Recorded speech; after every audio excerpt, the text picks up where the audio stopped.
Hi sir. Hi. Sir మనకి term insurance better అంటారా? ULIP better అంటారా సార్? రెండు కూడా రెండు డిఫరెంట్ పర్పస్‌లకి జనరల్‌గా వాడుతూ ఉంటారు. సో, టర్మ్ ఇన్సూరెన్స్ వచ్చేటప్పటికి నాకు లైఫ్ కవరేజ్ ఉండాలి. ఎగ్జాంపుల్ నేను చనిపోతే మా ఫ్యామిలీకి ఒక 50,00,000 రూపాయలు వెళ్ళాలి. మాకు పిల్లలున్నారు, లేదంటే హౌస్ లోన్ ఉంది, హౌస్ కావాలి అండ్ మిగిలిన మా మదర్, ఫాదర్ వీళ్ళందరినీ నేను చూసుకోవాలి అని అనుకుంటే తక్కువ శాలరీ ఉండేవాళ్ళు ఒక 50,00,000 టర్మ్ ఇన్సూరెన్స్ తీసుకోవచ్చు.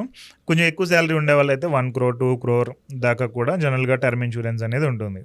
జనరల్గా ఇది క్యాలిక్యులేషన్ ఎలా ఉంటుందంటే 20 times of my annual package అనేది ఉంటుంది. ఓకే, ఎగ్జాంపుల్ నాకు ఒక 10 lakh per annum ప్యాకేజ్ ఉంది. సో 20 times అంటే అప్రాక్సిమేట్ 2 crore నేను టర్మ్ ఇన్సూరెన్స్ తీసుకోవాలి. యూజువల్గా ఈ క్యాలిక్యులేషన్ ప్రకారం టర్మ్ ఇన్సూరెన్స్ తీసుకోవచ్చు. సో ఇన్ కేస్ ఈ పర్సన్కి ఏదైనా డెత్ జరిగితే, సడన్గా ఏదైనా యాక్సిడెంట్ అయింది, లేదు నార్మల్గానే డెత్ అయినా, నార్మల్ డెత్ అనేది కూడా దీనిలో కన్సిడర్ అవుతుంది టర్మ్ ఇన్సూరెన్స్లో. అంటే యాక్సిడెంట్ అయితేనే డబ్బులు వస్తాయి అనేది కాదు, నార్మల్గా ఏదైనా యాక్సిడెంట్ అయినా కూడా వస్తాయా సార్? యాక్సిడెంట్ అయినా వస్తాయి. ఓకే. సో నార్మల్ డెత్ అయినా కానీ దీనిలో మనకి డబ్బులు రావడానికి ఈ టర్మ్ ఇన్సూరెన్స్ అనేది ఉపయోగపడుతుంది. పార్షియల్ డిజబిలిటీ అయినా కూడా, పర్మనెంట్ డిసబిలిటీ అయినా కూడా వస్తాయా సార్? డిజబిలిటీకి వాటికి రైడర్ మనం సెలెక్ట్ చేసుకోవాల్సి ఉంటుంది. ఎగ్జాంపుల్ ఒక యాక్సిడెంట్ అయింది అండ్ ఒక కాలు ఒక చెయ్యి ఏదైనా జరిగింది, లేదంటే 2 కాళ్ళు పోయినాయి, 2 చేతులు పోయినాయి, దీనికి క్లాజెస్ ఉంటాయి. లేదంటే ఒక చెవి పోయింది, ఇలాగా చెవుడు వచ్చింది, ఇలాంటివి కొన్ని ఉంటాయి. లేదంటే ఫింగర్స్ పోయినాయి, సో యాక్సిడెంట్ అయ్యి ఇలాంటి వాటికి ఏంటంటే ఒక రైడర్ ఉంటుంది. దానిలో ఆ రైడర్ మనం సెలెక్ట్ చేసుకుంటే కనుక ఎగ్జాంపుల్లో 10,000 ఉన్నప్పుడు ఈ రైడర్కి ఒక 1,000 రూపాయలు 1,500 ఎక్స్ట్రా ఉంటుంది. ఆ ప్రీమియం మనం పే చేస్తే అది కూడా కవర్ అవుతుంది. ఇన్ కేస్ ఇలాంటివి ఏమన్నా అనుకోనివి జరిగినప్పుడు మనకి ఆ డిజబిలిటీ రిలేటెడ్ అమౌంట్ కూడా వస్తుంది. సో దానికి కూడా ఒక 20 lakhs 50 lakhs సమ్ అమౌంట్ అయితే మనం జనరల్గా పెట్టుకుంటూ ఉంటాం. ఆ పెట్టుకుని దాన్ని అప్లై చేయొచ్చు క్లెయిమ్ అనేది.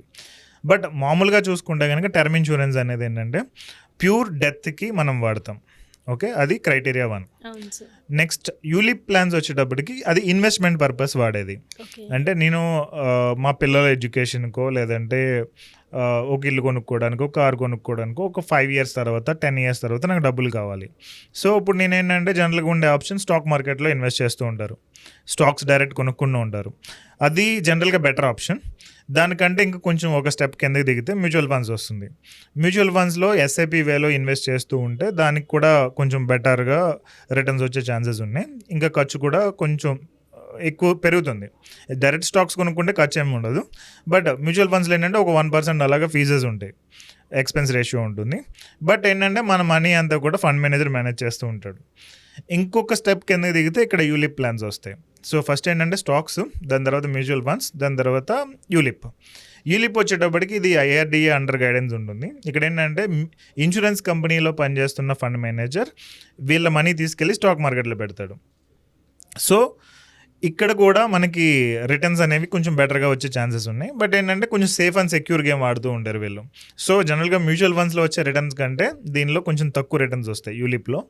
అండ్ దీనిలో కూడా large cap, mid cap, small cap అని ఉంటుంది. దానిలో మనం కరెక్ట్ అంటే 10 years 20 years అని అనుకుంటే కనుక స్మాల్ క్యాప్ చూస్ చేసుకుని ఇన్వెస్ట్ చేయొచ్చు. అదే నాకు 5 years తర్వాత తీసేస్తాను, లేదంటే 7 years తర్వాత తీసేస్తాను అనుకుంటే కనుక లార్జ్ క్యాప్ కేటగిరీ చూస్ చేసుకుంటే బెటర్ ఉంటుంది. సో అది చూస్ చేసుకుని మనం ప్రాపర్గా ఇన్వెస్ట్ చేస్తే యూలిప్లో కూడా మనకి రిటర్న్స్ వచ్చే ఛాన్సెస్ ఉన్నాయి. కానీ బెటర్ అడ్వాంటేజ్ ఇంకోటి ఏంటంటే యూలిప్లో మనకి ఇన్సూరెన్స్ కూడా ఉంటుంది. ఎగ్జాంపుల్ నేను ఒక 5 lakh కవరేజ్ తీసుకున్నాను, లేదంటే 10 lakh కవరేజ్ తీసుకున్నాం. ఆ 10 lakhకి కూడా మనకి జనరల్గా ఇన్సూరెన్స్ అనేది వస్తుంది. ఇన్ కేస్ ఏదైనా మధ్యలో డెత్ జరిగితే ఆ 10 lakhs మన ఇంటికి వెళ్తుంది అన్నమాట.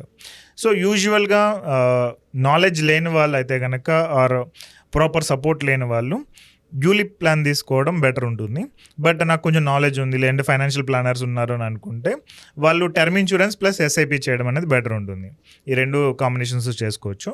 ఇంకా కొంచెం అడ్వాన్స్డ్ ఉండే వాళ్ళు ఏంటంటే term insurance plus direct stocks చేస్తూ ఉంటారు. అదేంటంటే కొంచెం హై రిస్క్ గేమ్, బట్ కొంతమంది చేసే వాళ్ళు ఉన్నారు అలా కూడా. ఏదైనా పర్లేదు, కానీ రైట్ మన నాలెడ్జ్ లెవెల్స్ని, మన స్కిల్ని బట్టి, మనకుండే టైంని బట్టి ఇందులోంటి ఒకటి చూస్ చేసుకోవాల్సి ఉంటుంది. Thank you so much sir. Welcome అండి.